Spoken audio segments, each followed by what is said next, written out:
用100期视频讲解全部1376款红白机游戏。大家好，我是雷文，欢迎收看红白机游戏终极鉴赏系列，今天是第37期。在之前的节目里有提到过，某些游戏不查攻略就很难通关的情况。在1988年，随着角色扮演、策略类和文字冒险游戏数量的变多，加上新发布的作品都越来越复杂，日本国内攻略资料的出版和销售已经具备了一定的规模，有了成熟的市场。勇者斗恶龙3代的攻略书就卖出了超过50万本，还出现了专门针对科乐美和卡普空等大厂的攻略合集本。小学馆、角川这些出版商也成立了专门的游戏攻略编辑部，攻略书的内容也逐渐系统化，质量更高，不再满足于流水账加截图，有的还会加入特点、插画、人物设定图和开发访谈等额外的内容，以提升收藏价值。今天我们继续来看看88年6月剩下的几款以及7月份的部分游戏。火焰洛克，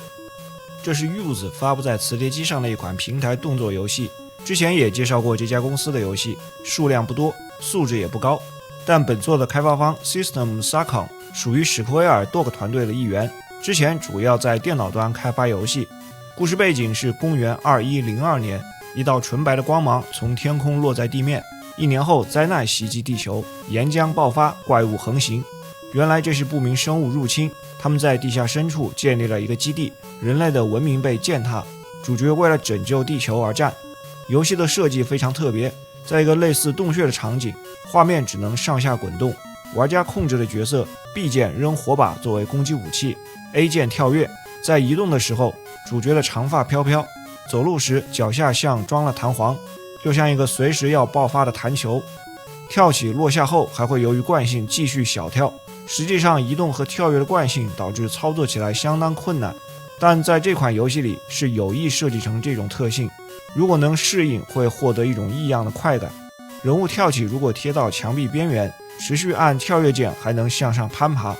获得肉的图案的道具相当重要，它能多次增加主角的跳跃力，有的地方一定要跳跃得够高才能通过。获得火把后能增加同时扔出火把的数量，强化8次，攻击形态发生变化。蓝色的瓶子是生命之水，每个增加1点生命值，最高16点。爱心的图案是防护屏障，能抵挡伤害，蓝色爱心增加防御的次数，最高99点。有6个不同的关卡，目标是要收集4个不同的过关道具，击败关卡里的几个 BOSS， 通过紫色的传送门过关。 BOSS 都有自己的弱点部位，击中弱点时会闪烁，通常都是很小的一个范围，攻击其他的地方是无效的。每个关卡其实并不大，通过不断跳跃和进入一些黄色的传送门向上推进。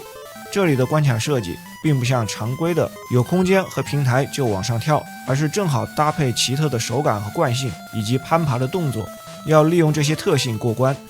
这部作品的口碑2极分化，适应不了操作的话，人物基本上就没法控制，反过来如果能适应，就会感受到它的独特之处。游戏在开始的页面还把程序员的名字大大的放在了中间，就是要告诉玩家这是我们公司的明星程序员设计的。我个人觉得，如果是能耐得住性子多玩一段时间，找到感觉之后还是很有意思的。不过内容相对单一，只能算是小品级的。 BGM 还不错，曲目有些少，个人评价3颗星。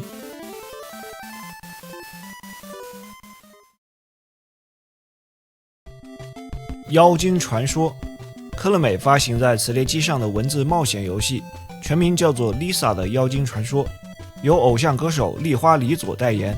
她的形象也作为角色出现在游戏里。本作在很多方面都学习了任天堂之前发布的同类作品《中山美穗入学记》，还发行了一首单曲作为主题曲，并能从歌词中获得游戏提示。游玩的过程也会出现一个电话号码，通过拨打电话获得偶像的提示。另外，虽然使用了蓝色磁盘卡，但并没有相关的比赛。故事是主角作为立花理佐的忠实粉丝，正在现场观看演唱会，天空突然乌云密布，并变得漆黑一片。主角和理佐一起来到了一个陌生的世界，然后出现了一个和偶像一模一样的妖精，他告诉两人要击败黑暗女巫才能返回现实，指令都是文字的形式，还是冒险类型中常见的那些，查看、拿取、说话、给予、使用、物品和移动。系统上的唯一特点是在某些特定的场景得使用 2P 的手柄上的麦克风。游戏里要找到3个物品：竖琴、宝石和剑，最后与女巫战斗。故事有4个章节，基本上由不同的童话内容作为框架。第一章在一个冬季的城镇，卖火柴的小女孩出现，消灭市长家地窖中的巨型老鼠，找到失踪的市长女儿，获得市长的竖琴。第二章天空之森，有诚实的樵夫、糖果屋和杰克与豌豆的故事内容，还会出现一只独角兽和一个爱丽丝梦游仙境里的兔子。第3章海中的神殿，小美人鱼公主和美杜莎登场，在天空中飞行的2人不慎掉入海里，遇到被变成石头的小美人鱼，打败美杜莎，获得圣剑。女主角被黑暗女巫带走，像白雪公主一样嘴里叼着毒苹果。第4章女巫的黑暗城堡，经历重重困难见到女巫，一段类似灰姑娘的情节后击败女巫。游戏最后只有一个好结局，中途各种错误都会导致坏结局，游戏直接结束。这部作品有很多游戏外的卖点，人气偶像就具备了号召力。游戏本身的素质没有太突出的亮点，也挑不出大的毛病。用童话故事的题材做文字冒险的类型是可以保底的。个人评价3颗星。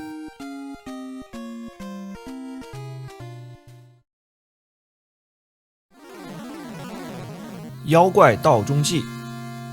南梦宫发行了一款平台动作游戏，原始版本1987年发布在街机平台，后来推出了红白机和 PCE 的2个移植版，玩法上都有些修改， FC 版改动更大， PCE 版的发布时间比 FC 版早几个月。太郎柱是一个对村民不友好的调皮男孩，作为神的惩罚，他在睡着时被带到了地狱的入口，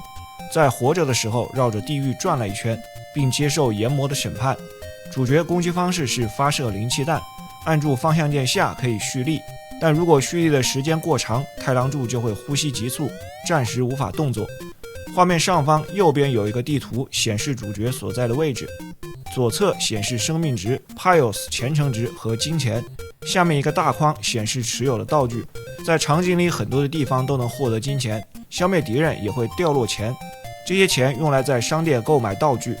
还可以通过赌博来赚钱。由于游戏里对钱的需求量很大，赌博也成了最好的赚钱方法。游戏共有5个关卡，在第2关开始出现商店，可以购买的道具包括补充生命、攻击强化、增加跳跃和移动力的道具等等。有一个比较特别的道具是可以召唤祖先的符纸，一开始自带一个，后面也能购买。从嘴里吐出来一个白色的幽灵，要依靠它对付 BOSS。 需要花钱的地方还有寺庙，在这里捐钱给寺庙，自定义金额，可以提升3个属性。第一个是虔诚值，后2个是攻击力和跳跃力。选择其中的一个，然后玩一个参拜的小游戏，在倒计时内快速按键让量表填满，倒计时的时间根据捐钱的数量决定。 Pios 虔诚值是红白机版独有的参数，它会影响最后的结局。除了在寺庙捐钱，关卡里也会碰到一些有意思的事件，导致虔诚值的变化。有一些不同的岔路可以探索，想要到达最后一关，得在不同的地点找到并击败3个小 boss， 获得他们的灵魂，以此来通过第4关末尾的守门人。在最后一关，任何的攻击和拿取物品都会让虔诚值降低，因为这样就触犯了杀生和偷窃的戒律。最后来到佛祖面前，根据虔诚值决定被送往哪一界。最差的是地狱界，红白机版在街机5个结局的基础上，增加了一个比天界更好的结局。至于什么是比天界更好的世界，这部作品会告诉你是南梦宫的游戏世界。作为一款动作游戏，动作的部分并不算突出，但游戏的主题以及相关的元素和事件比较有趣。街机版的图形、主角形象和表情以及敌人角色的设计本来都是亮点，但红白机版在这方面差了很多，难度上倒是比街机要合理一些。个人评价3颗星。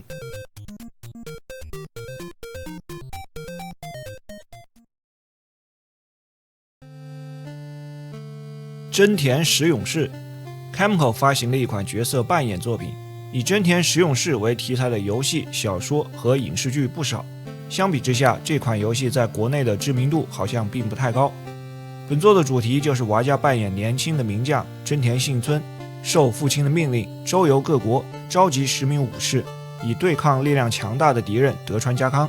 从外形上看，这像是一款标准的 RPG， 俯视角的场景里可以和人物对话，在大地图上探索、购买物品等等。实际在战斗系统方面，和当时标准的 RPG 有着比较大的区别，包括幸村和石勇士在内的角色都没有等级的概念，人物也没有血量，取而代之的是每个人带兵的数量。后来同为 RPG 游戏的吞食天地也有类似的设定，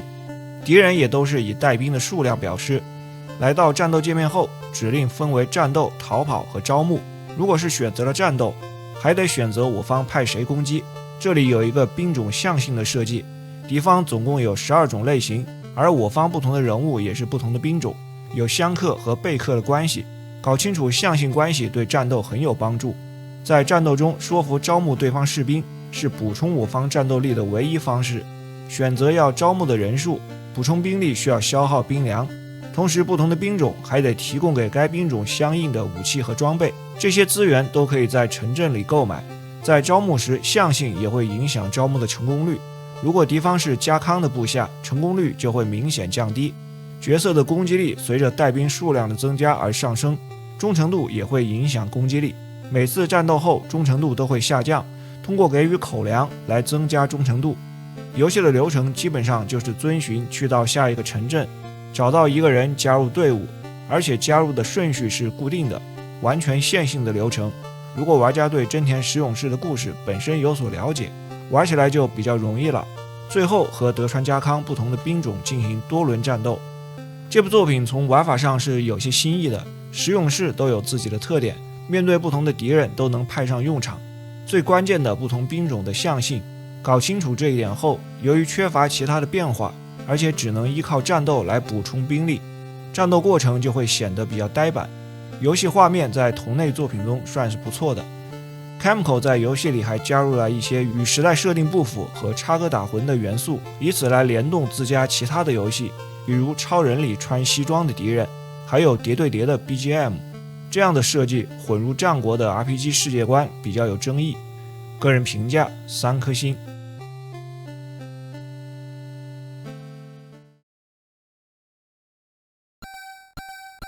究极棒球，这是泰东发布的一款棒球游戏，如果没记错，这是红白机上的第6款棒球游戏。泰东的这个棒球后来也成了一个系列，但持续的时间并不长。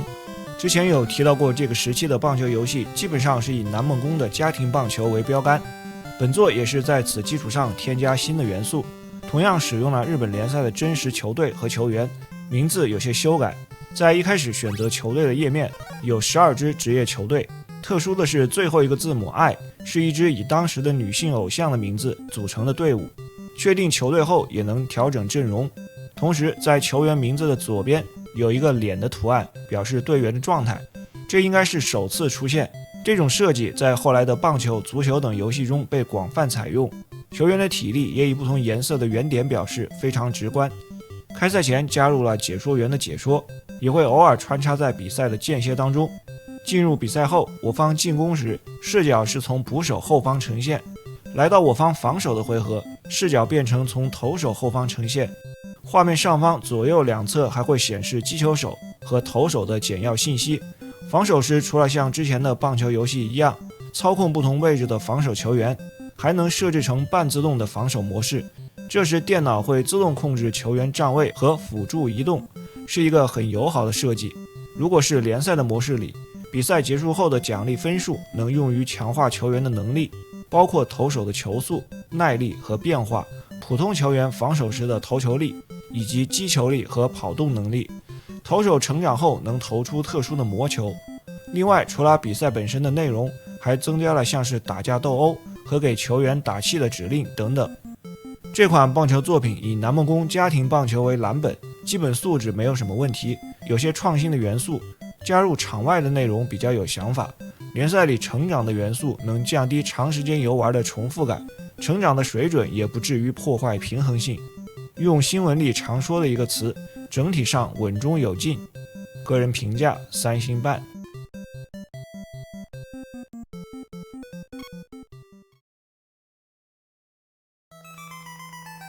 圣铠传说，也有翻译成地牢冒险、地牢迷宫、勇闯地牢等等。发行方是天元，之前介绍过，它是雅达利为家用机市场建立的一家子公司。天元曾经为了绕开任天堂的许可，私自研发芯片，制作了一些未经授权的游戏。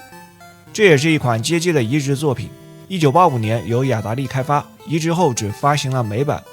故事很简单，一个叫做莫拉克的恶魔盗取了圣宝，玩家扮演的角色必须穿越许多充满怪物的地牢房间，将圣宝夺回。首先选择角色，4个角色的速度、护甲、近战、远程攻击以及魔法能力都各不相同。战士攻击力强，但移动和远程攻击的速度较慢。女武神比较全面，拥有最强的护甲。巫师速度最慢，护甲和生命值也最弱，但魔法能力最强。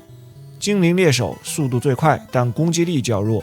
游戏以俯视角进行，要在每个迷宫的房间里找到并到达出口。敌人的类型有幽灵、步兵、恶魔和巫师。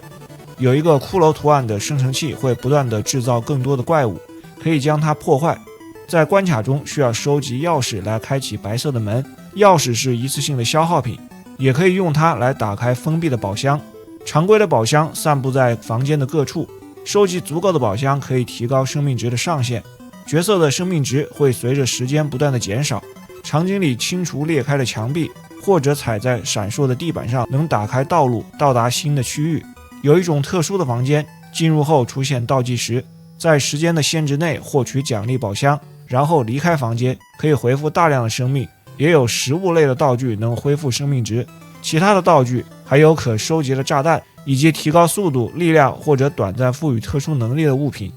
画面中间显示房间的号码。游戏里每个迷宫房间都不大，但总共有100个房间，还需要在8个线索房间找到并记录字符代码。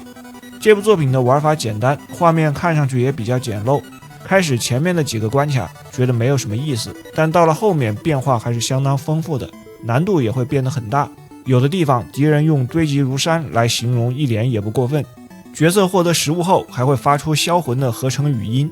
个人评价3颗星。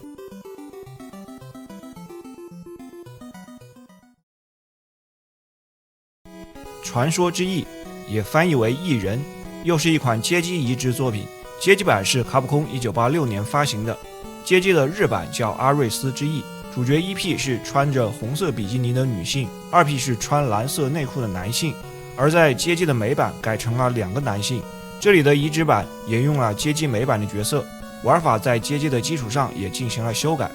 在遥远的未来，一台自古以来就帮助人类的外星超级计算机突然反抗人类，战神阿瑞斯赋予2名年轻战士爱与勇气之翼，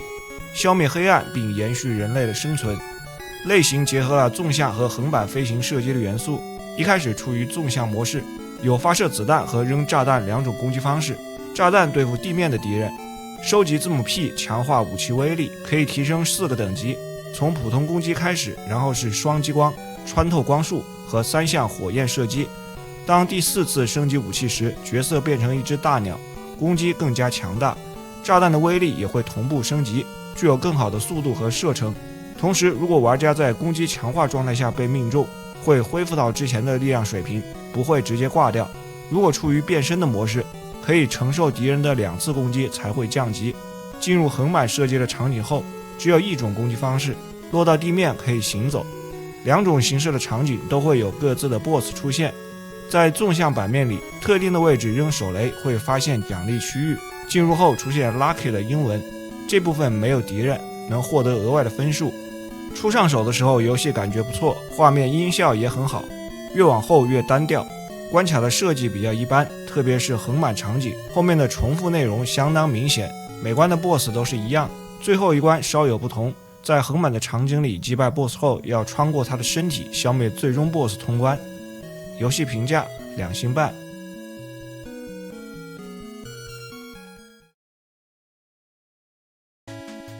亚空战记，在上期节目里有提到，曾经大力支持磁碟机的史克威尔以复写的形式发布了最后2部磁盘游戏，就彻底放弃了这个平台。最后的这2作在同一天发布，也是首次在磁碟机上以覆盖写入的形式发布新游戏。之前的复写都是已经发布过卡带版，或者是已经发行的磁盘游戏有更新的内容，复写的价格基本上统一为500日元，所以本作算是一款廉价的新游戏。首页标题中的拉井是机器人主角的名字，背景大致就是人类在探索宇宙的过程中，依靠这个红色的机器人抵御外星机械的攻击。开始的俯视角场景是机器人的形态，这时要按选择键变成飞行模式，然后开始战斗。按 A 键发射普通子弹， B 键使用特殊武器。特殊武器有数量的限制，显示在底部，底部还显示生命值。获得字母 E 的道具补充生命值并提升上限，不过最大的上限也就是300。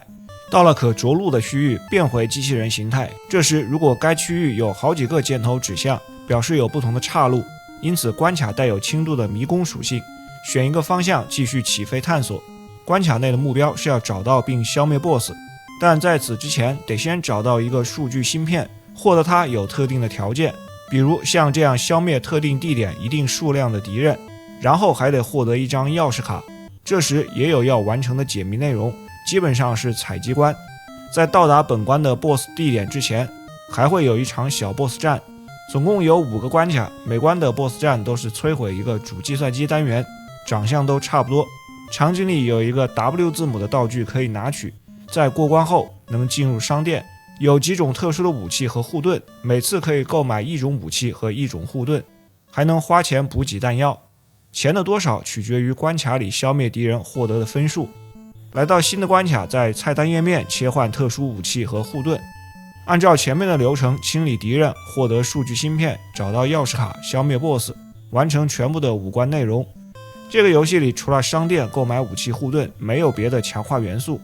从头到尾，主角不管是在地面还是飞行状态，移动都很慢，敌人也都要多次击中才能消灭，所以经常会被敌方子弹命中。好在每次消耗的能量都不多，但碰撞造成的伤害较大。战斗的节奏和主角的移动一样慢。探索解谜每关都是一个模式，比较单调。个人评价2星半。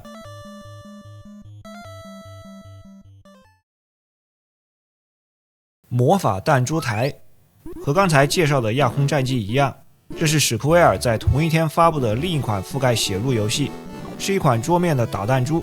开发方和本期介绍的第一款游戏火焰洛克是同一家公司，所以你会发现程序员的大名又出现在了开始页面的 C 位，他叫 Mark Flint。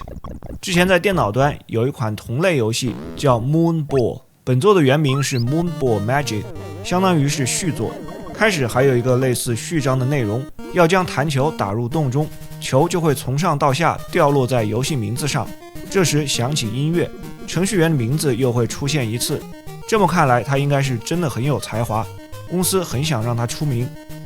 一共有11个关卡，要把弹球打入弹珠台上方的洞里就能过关。按左键控制左边的挡板， A 键控制右边的挡板。另外还有一个操作，按 B 键或其他的方向键能让弹珠台震动，作用是当球掉到一些角落的时候，能让它从里面出来。过关后会切换成另一个形式的弹珠台。另外的一个元素就是总共有8个生命之树的图案可以收集。这个弹珠游戏虽然场景还挺多，但除了生命之树并没有其他的元素，就是看着球弹来弹去，没有多大的意思。个人评价2颗星。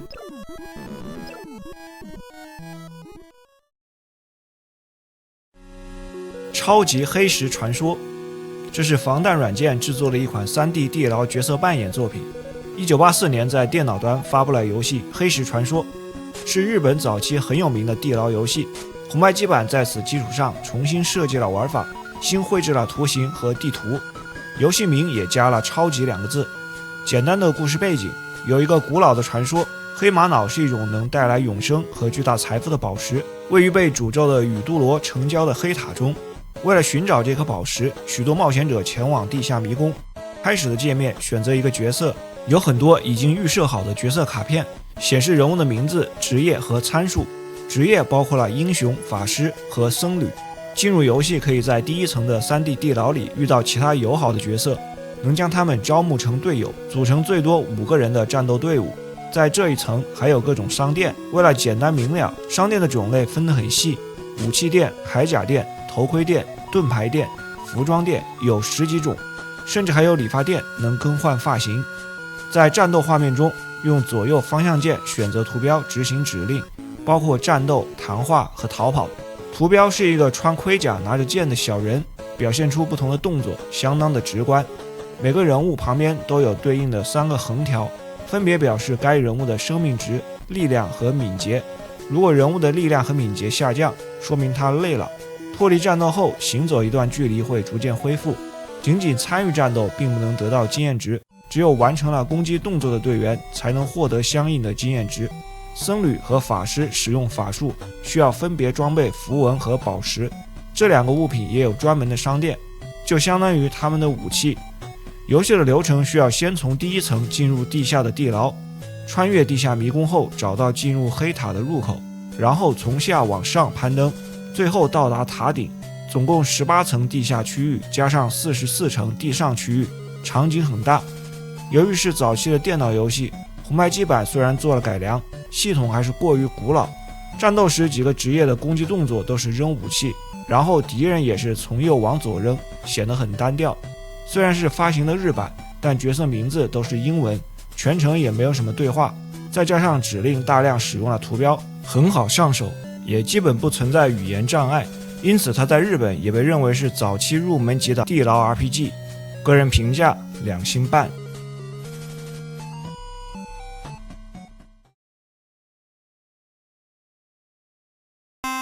ASCII 职业棒球，看这个名字就能知道是哪家的游戏。实际上游戏的原名是 Best Play 超级棒球，和之前介绍的棒球游戏不同，本作是一款策略类的棒球作品。之前在电脑端还出过2款这样类型的游戏，算是本作的前身。玩家要扮演一名棒球教练，带领球队赢得联赛的冠军。游戏里包含了6支球队和他们详细的数据，这些数据都可以进行自定义和设置，包括球队的符号和名称、控制的模式，每个球队里队员的各项参数和能力也可以进行调整，还有比赛的赛程和对阵表。如果不想使用已有的6支队伍，还能建立原创的球队。来到比赛内能做的其实就很有限了，除了最主要的调配球队的阵容，还有进攻时确定击球手的击球策略，垒上队员是否到垒，防守时投手的策略等等，其他的就只能观看。胜负基本上取决于数据的对比。早期的这种游戏并不像后来有各种训练、养成和经营的元素，仅仅几个固定的数据、控制阵容和少量的选项，以现在的眼光来看，没有多少乐趣。ASCII 的这个棒球游戏也形成了一个系列作品，在后来的续作当中逐渐添加新的元素以丰富内容，一直到 PS2 的时代。游戏评价2颗星。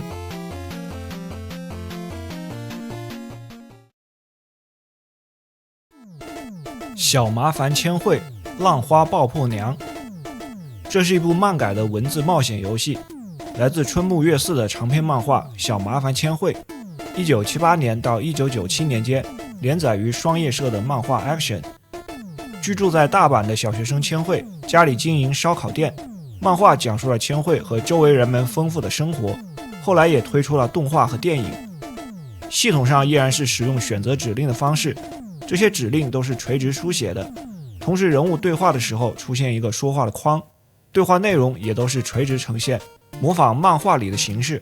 指令的选项会随着内容发生些许变化，窗口和图形也会根据情况变换位置。故事分成了3个章节，这3个部分分别以千惠、名叫小铁的猫和千惠的父亲为主角来讲述。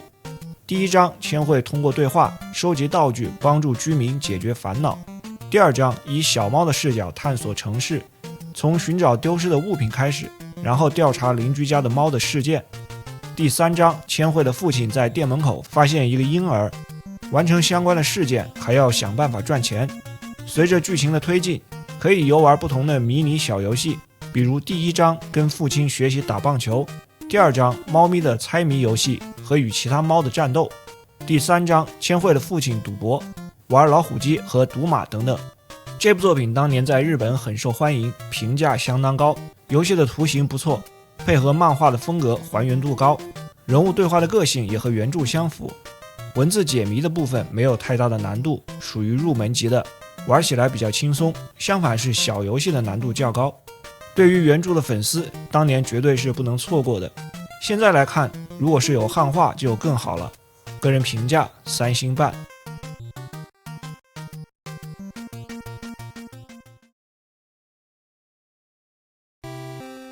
金先生，这又是一款文字冒险游戏，由东映发行，改编自短篇科幻小说《那家伙就叫戈尔德》。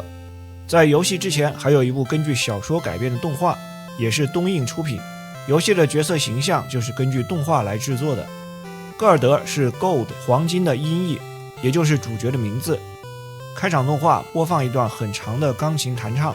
然后主角登场。系统是指令操作，没有什么特点。一列最多显示4个指令，多了就得左右切换。在前往不同的地点时要开车，这时得手动输入对应地点的坐标。科幻的故事设定在近未来，巨型计算机统治着世界，战争已经被根除。主角金先生的父亲是一个地方的执政官，听闻他被幽灵袭击，主角前往父亲所在的太空殖民地展开调查。到达殖民地后，当地的贵族普连马茨家发生了一连串离奇的死亡事件。主角调查得知了幽灵的身份，也就是凶手，就是家族的王子伊恩。伊恩污蔑戈尔德的父亲是凶手，他杀死戈尔德并冒名顶替，宣布将在3天后召开宇宙史上首次公开审判。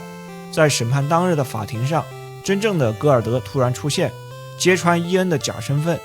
这一段要使用指令进行推理，询问证人，收集证词并出示证据，获胜后达成结局。这个游戏的流程相当的短，通关下来差不多20多分钟，中间加载读盘还有很长的时间。加载时间长也是本作的一大问题，能看出制作的比较潦草， BGM 也不怎么样。不知道当年这个动画是否有人气，反正游戏是不太行。个人评价2颗星。